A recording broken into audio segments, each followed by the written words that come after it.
Hello everyone, and welcome to the Learning House Inc.'s presentation on developing student success through college readiness.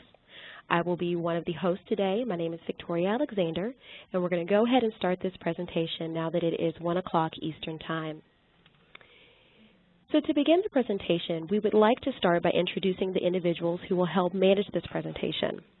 The first is myself. Again, my name is Victoria Alexander, and I'm Vice President of Curriculum Development here at the Learning House Inc. Joining me is my colleague, Elizabeth Dalton, who is our Manager of Digital Curriculum. Additionally, we have Erin Gurdon, Supervisor of Curriculum Development, and Krisha Lazarevich, who is our Director of Curriculum Management.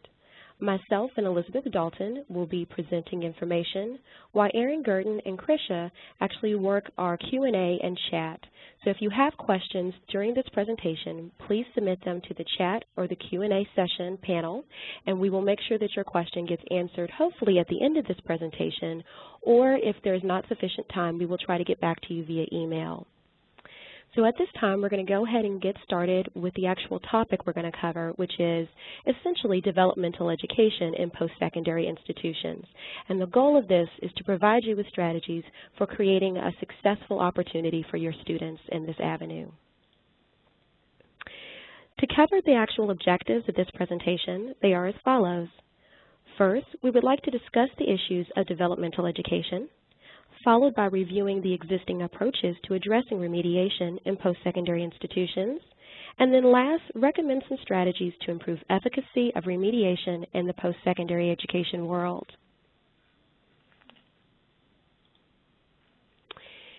The first topic is the issues in post-secondary remediation, and what we're going to cover here is really what the numbers say about it. According to the National Center for Education Statistics, 1 in every 3 students is taking a remedial course. And the reason why this number is so significant is, first, it does not distinguish between the adult education population and the more traditional student. So, and we'll talk a little bit further in the presentation about the need to differentiate between those two groups and the different strategies that can address remediation for them. But this number is significant because it says to us that the students who are going into college are not really prepared to take the courses that we would initially start them out in, oftentimes being something like English Comp 1 or college algebra.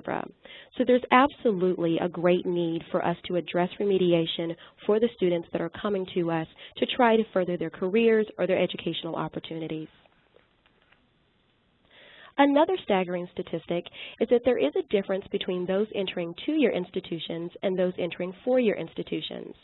At our community colleges, we oftentimes will have about 44%, according to the numbers, who are in need of taking a remedial class versus 27% at 4-year institutions.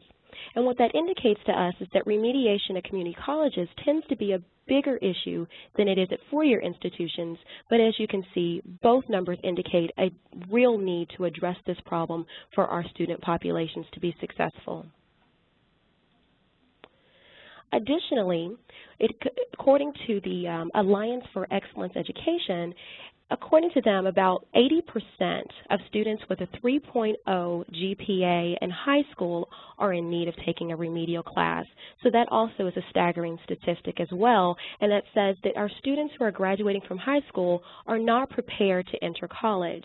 And while there is some debate as to how we test students and how we determine which ones are in need of remediation, I think we can all agree that there is a problem and that the numbers demonstrate that. But a real issue that we want to address with this is the cost and the savings benefit. So what you see is on this slide, about $2.8 billion is what it costs to deliver remediation. And that is according to the Strong American Schools report. But the Alliance for Excellent Education took a different approach, and they looked at how much that our country could save if we did not have to deliver remediation. And according to them, we could save about $3.7 billion if we could actually eliminate remediation from the need of post-secondary institutions. And so again, that says to us all that if we are looking at remediation as a way to improve the success rate of our students who graduate with a degree, we can also look at it as a way that we can get more people into the workforce and actually adding value to what this country needs, and that is a strong labor market. So we look at remediation both in terms of cost and savings, and either way you look at it, remediation is a real problem that we need to address in higher education. Now, last but not least, one of the slides we want to look at is those who earn a bachelor's degree after taking remedial courses. About 17% of those who are enrolled in remedial reading course will end up having earned their bachelor's degree. That's a very low percentage. And about 27% are enrolled in a remedial math course will earn their bachelor's degree. So the real percentage of people that are successful in earning a bachelor's degree have no remediation. And that is something that says to us that if we're going to be successful with remediation, it's getting students who are in need of remediation through their associate's and bachelor's degrees onto successful careers. We really need to raise that statistic so that more people who are taking remediation actually go and complete the degree that they originally were seeking. Now at this time, I'm going to turn the presentation over to my colleague, Elizabeth Dalton, who's going to go over the models of remediation. Okay, great. Well, thanks, Victoria. So as you can see from what Victoria laid out, there's costs involved, and there's a lot of students coming into college that, with the best preparation out of high school that still need some remediation. And obviously, there's a large population of adults who are coming back to college in just different stages, whether to get an advanced degree or continue and finish a degree that they started. So I want to go through just some of the basic models of remediation that are offered for developmental education courses, and also look at some models that are showing some success rates in getting students into those credit-bearing courses, and also showing a transfer of skills and finally degree completion with those. So let's just start out, a typical practice in offering coursework to address these skills in math, reading, and writing.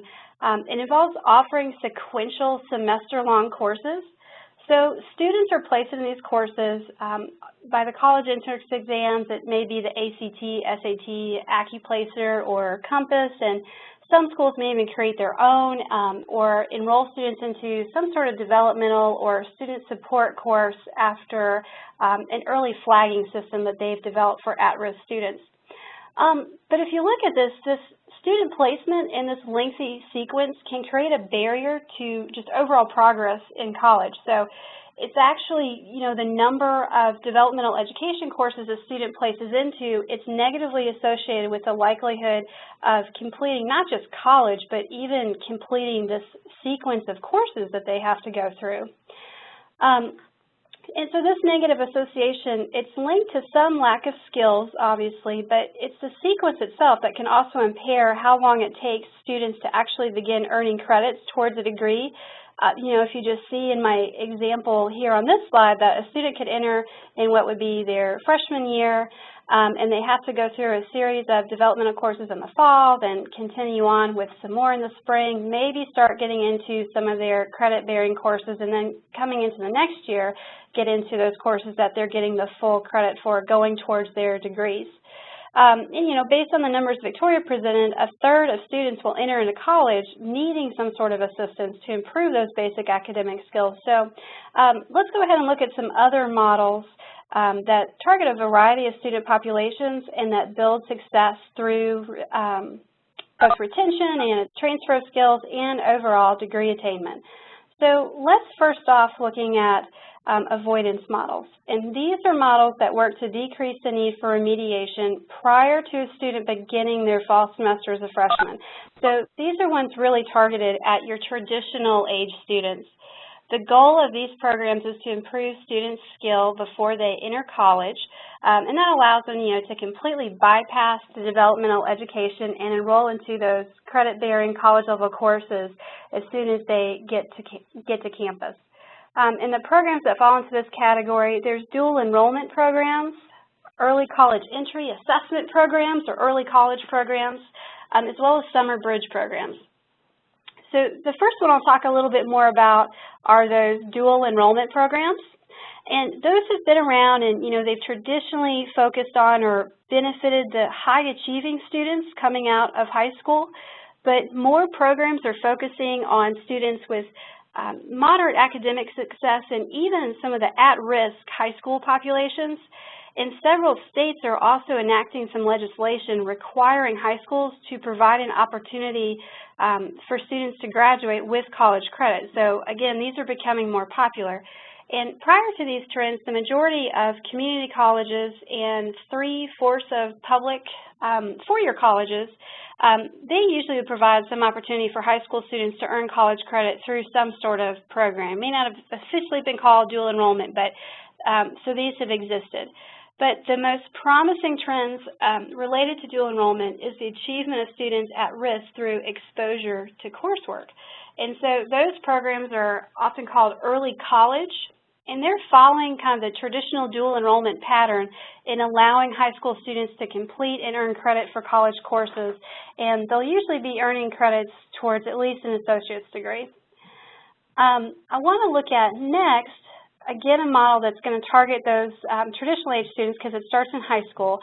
There's these early assessments, and this is a newer trend that students take their typical college entrance exam like the AccuPlacer or the ACT, or they're even taking questions on the mandated state exams that in the past decade everybody's taking a state test at some point in their K through 12 career. So these mandated state tests, they're tailored to report to students their level of preparedness for college. And so once the students and their educators see those results, they're then provided with a specific path to prepare for college. And so those pathways, they could include taking additional courses during their senior year. It may include some online coursework. It may include structured advising or even some intensive summer sessions. California has really led the way in this and led the way particularly in researching and validating this method a little bit more. What they've been doing in that state is juniors are getting the option to take additional questions on a mandated state test. So that's in the 11th grade, and students are then provided information as to whether the California State University system would consider them academically prepared for their coursework in English and math. And what they've been finding in California is that the students who participate in these pathways that follow up with these recommendations based on their test performance were less likely to need remediation compared to similar groups once they enrolled in the Cal State system. So it's really showing some great promise that both of these strategies have been effective. But just one more element before students even get onto campus would be the summer bridge programs. And those provide just a last-minute opportunity to work towards proficiency in basic skills. And these are more common in your traditional four-year institutions, but they're actually increasing in popularity at community colleges as well. So the summer programs at four-year institutions, they've definitely shown positive outcomes such as higher levels of persistence and course pass rates, improvement in study skills, and just students' overall readiness for math and reading coursework in their academic career at the institution. So while students are doing coursework and getting used to college, it starts building in that wraparound support that you're on campus now, you're getting ready for that fall term. So again, just all of these models really work towards the traditional age student, and they have been shown to be effective with that age group to get started on a path to immediately earn their credits upon enrollment.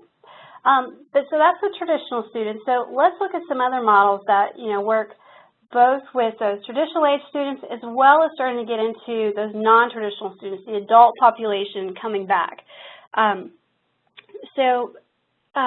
These programs, they work they're accelerated, so they limit students' time in their developmental education. So the goal is to, decrease that lengthy sequence that students may have to go through before they're able to start earning credit towards their degree program. And they often will usually include some sort of educational technology component. Now, fast-track courses, they're generally offered for half a semester. So you think of your traditional semester that's there, and you're condensing that semester down to about 8 weeks that are there.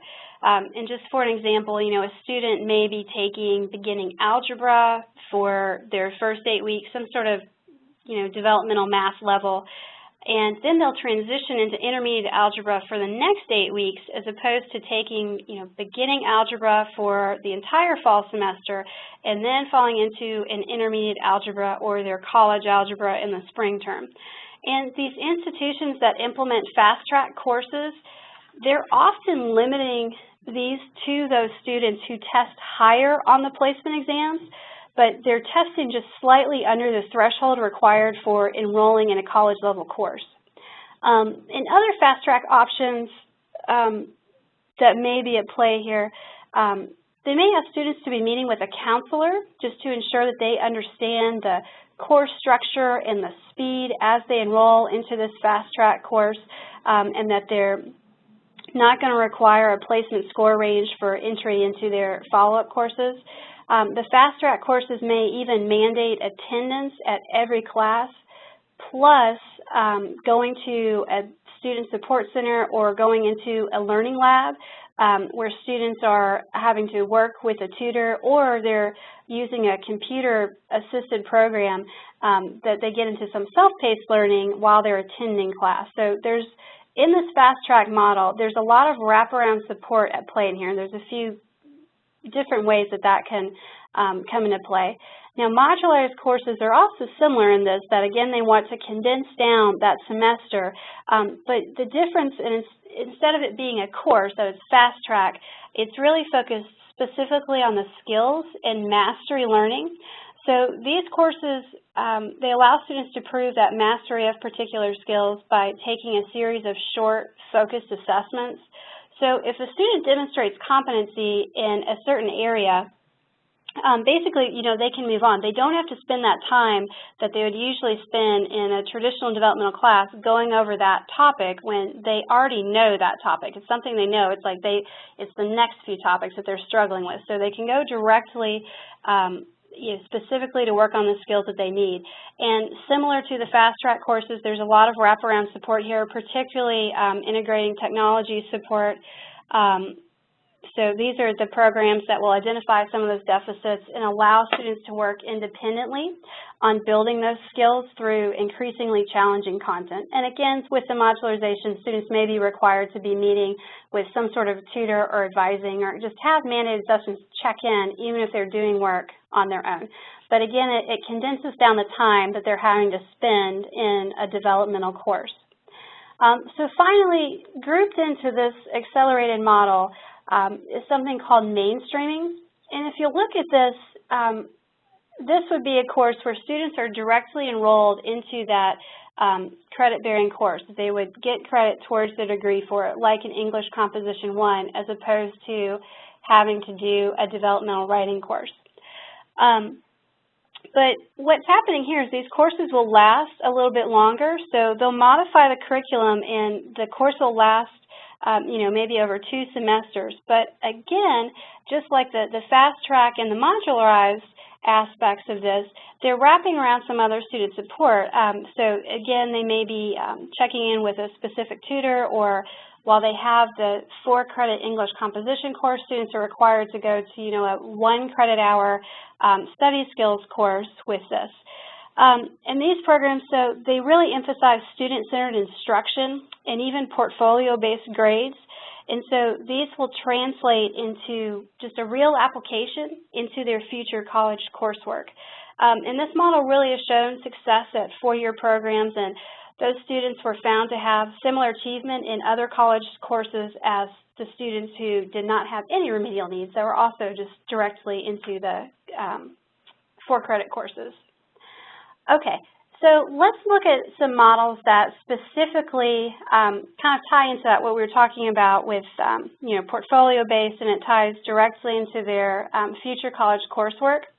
So we'll look at what's called contextualized learning.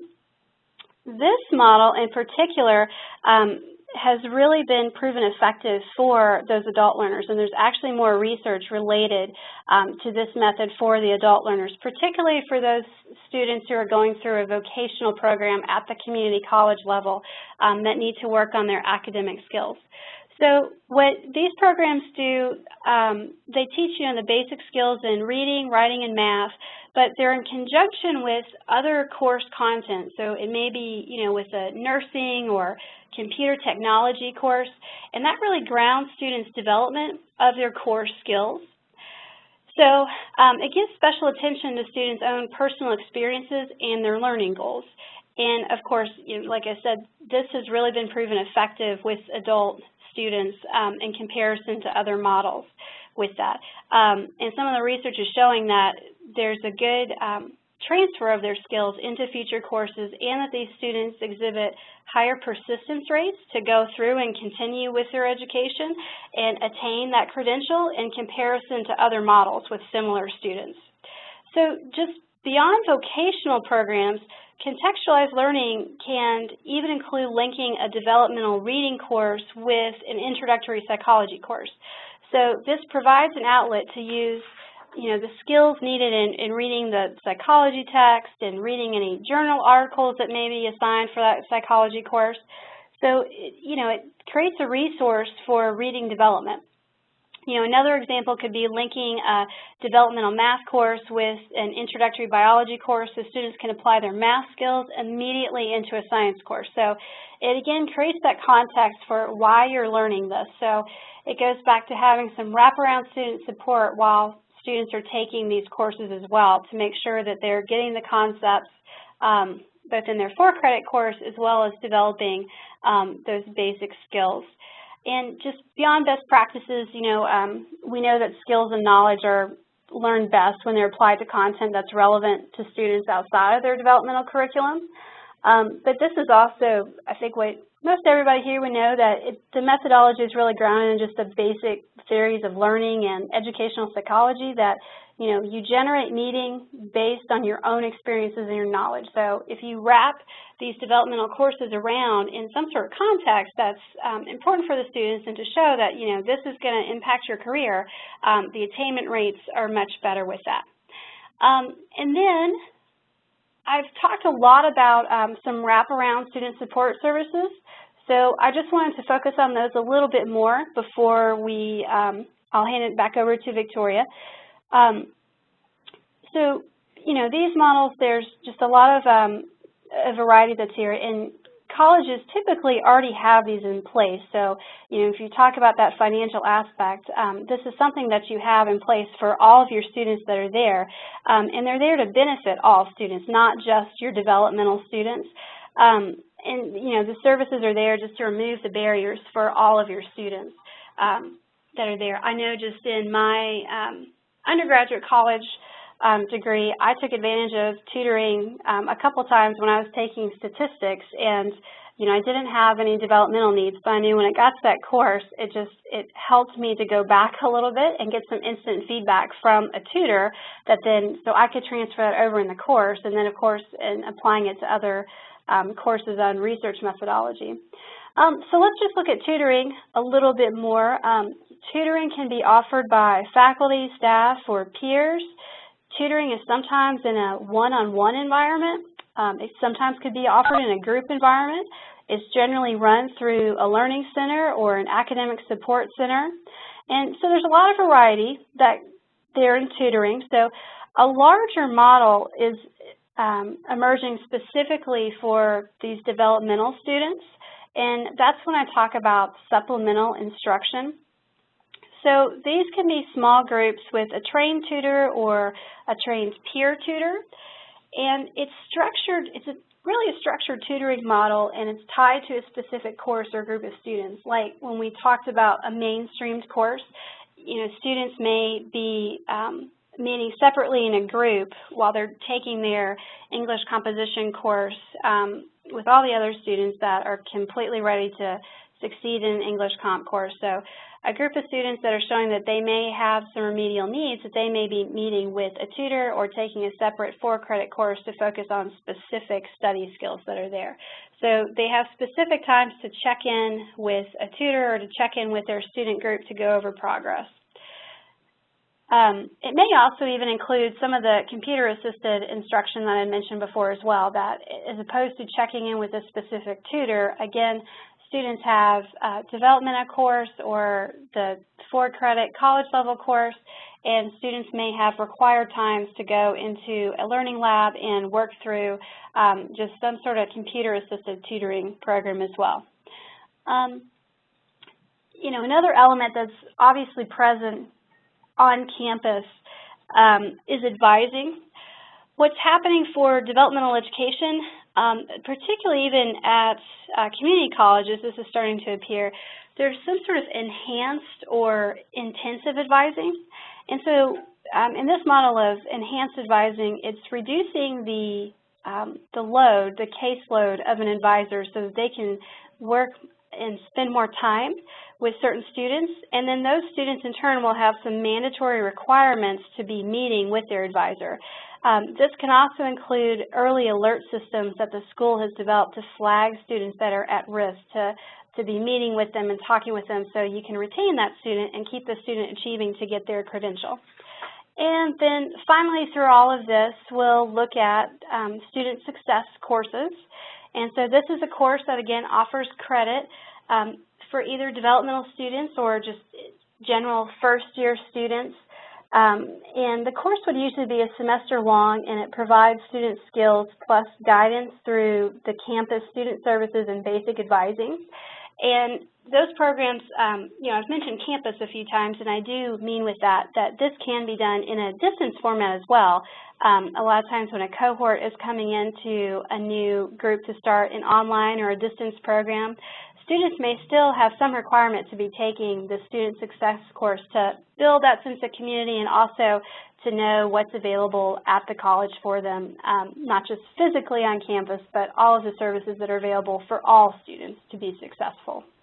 And then again, this variety of student support services, they have demonstrated increases in student academic achievement and their overall persistence in college. So, you possibly recruit a student who has some remedial needs, but overall with these services and adopting a variety of these models, you can still retain that student and you can still have a student graduate with a credential.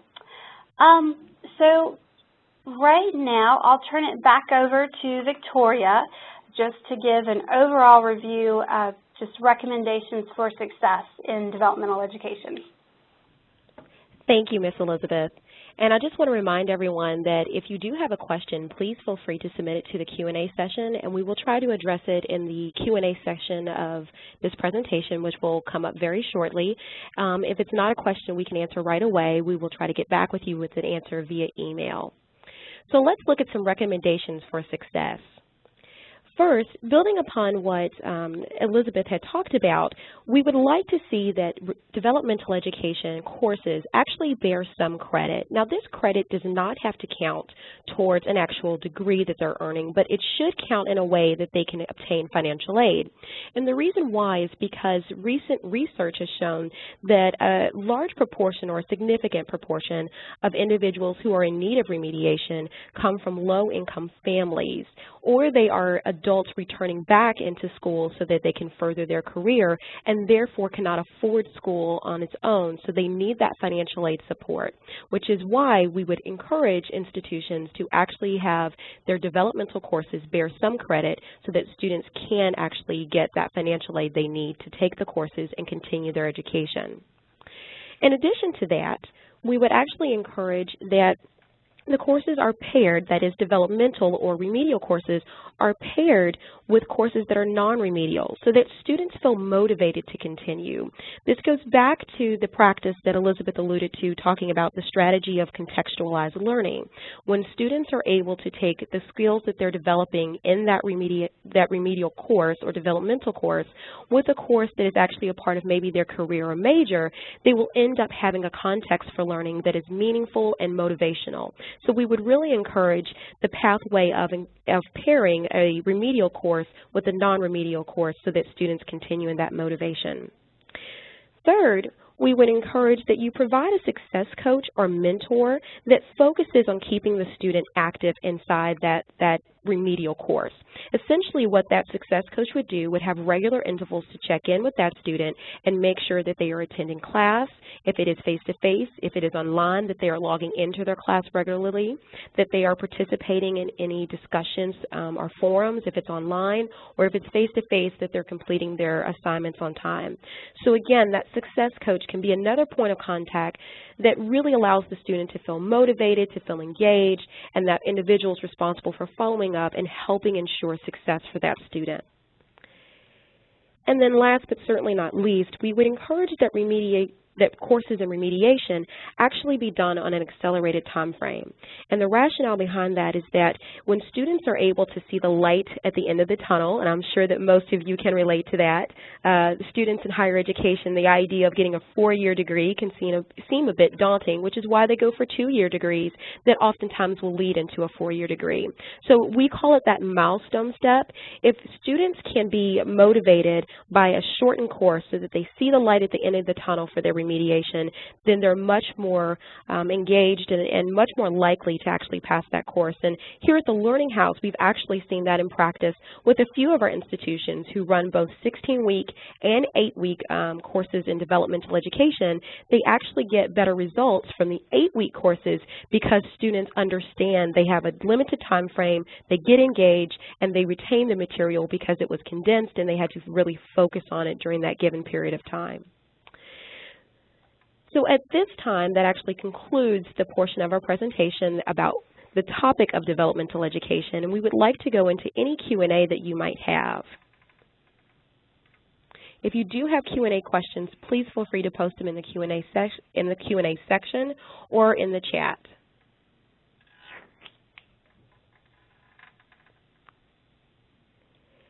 And I don't want to prolong. I know that people have other responsibilities and items to get to, so I'm not going to prolong the presentation just to get some questions in. I do not see any at this time. If you are asking them to one of our panelists, they will get those to me shortly, and I will definitely make sure that we follow up via email. So at this time, I guess we'll go on and let you know about a couple other things that are coming up that we would love for you to attend, okay? First is an upcoming webinar with our Chief Academic Officer, David Kleinfelter, who goes by Dave, and he's a wonderful individual who joined the Learning House team late last year, early this year. He is going to be presenting on June 19th at 1 p.m. Eastern Time on the topic of best practices for effective online curriculum development. We would encourage you to sign up. We're looking forward to that presentation. I know that I will probably attend, considering that it's also in my domain as well. So I look forward to hearing from Dave. And then we also would enjoy the opportunity to meet you at our Connect conference, which is coming up July 10th through 11th here in Louisville, Kentucky. This is our 2012 Connect conference, and we are going to have some great keynote speakers, including Dr. Casey Green, Doug Letterman, and Jonathan Grayer. We do have some hotel discounts if you are going to be in the Louisville area and need a place to stay. So please get registered soon, and the hotel discount ends June 8th, so right around the corner. We would love to see you again. We are actually going to include a webinar survey for you to complete. Your opinion matters to us. I would love to hear feedback on how myself and my co-panelists did, so please take the time to fill out that webinar survey, and we look forward to hearing from you. We do have a couple of questions that I am going to make sure we get answered in follow-up emails. So we are going to go ahead and close the presentation at this time. But again, thank you so much for taking the time to join us, and we will get back to you if you submitted a question via email. Thank you so much, and have a great rest of the day.